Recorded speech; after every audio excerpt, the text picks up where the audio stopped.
पहले बेटियों की विदा होने पर माँ बाप की आंखें भर जाया करती थी, लेकिन अब बेटों को सौंपते वक्त भी माँ बाप की रूह कांपने लगी है, क्योंकि अब दूल्हा बनकर निकला बेटा कभी कभी कफन में लिपटकर लौटता है।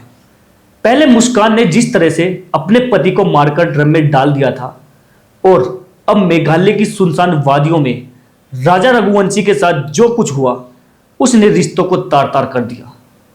क्योंकि जो कुछ हुआ वो सिर्फ हत्या ही नहीं थी, वो उस भरोसे की चिंता थी जिसे हम और आप शादी का नाम देते हैं। क्योंकि कातिल कोई बाहर से नहीं आया था, यह कातिल उसी सिंदूर में छिपा था जिसे प्यार का प्रतीक माना गया है।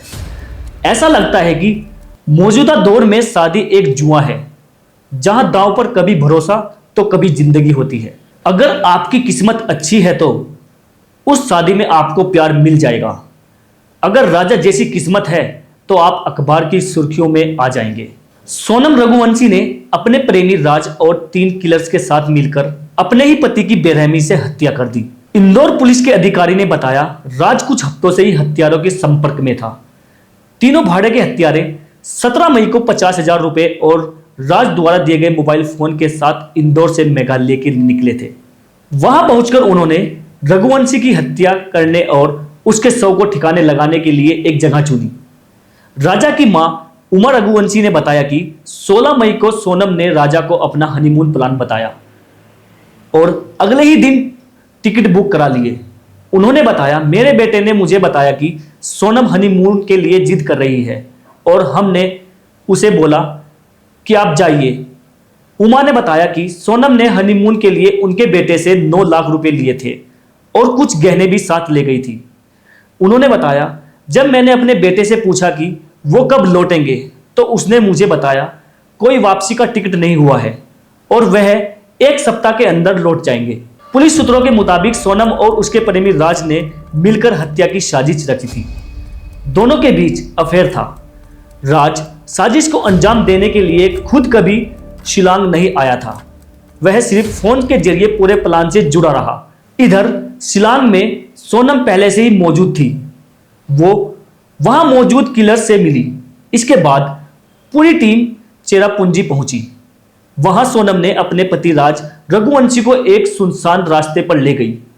वहां पहले से मौजूद तीनों किलर्स ने मिलकर उसके पति की हत्या कर दी। इसके बाद चारों सोनम, आकाश, विशाल और आनंद शिलांग लौट गए।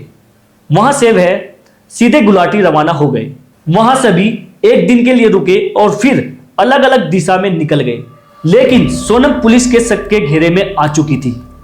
हत्या की शुरुआत जांच के दौरान पुलिस को शक हो गया था कि सोनम जिंदा है और इस मर्डर केस में उसका कोई बड़ा रोल है।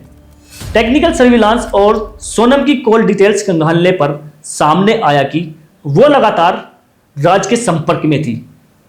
पुलिस दोनों के बीच पुराने रिश्ते और अफेयर की भी पुष्टि हो चुकी थी। इसके बाद जांच का रुख तेजी से बदला। अलग अलग राज्यों में छापेमारी शुरू कर दी गई। सबसे पहले पुलिस की टीम ललितपुर पहुंची। वहां से आकाश राजपूत को दबोच लिया। इसके बाद इंदौर से राज और विशाल को गिरफ्तार कर लिया गया। सोनम ने गाजीपुर में देर रात सरेंडर कर दिया। वहीं 5वां आरोपी आनंद सागर से पकड़ा गया। स्थानीय पुलिस के साथ जरूरी कानूनी और कागजी कार्रवाई पूरी करने के बाद सभी आरोपियों को आगे की जांच और पूछताछ के लिए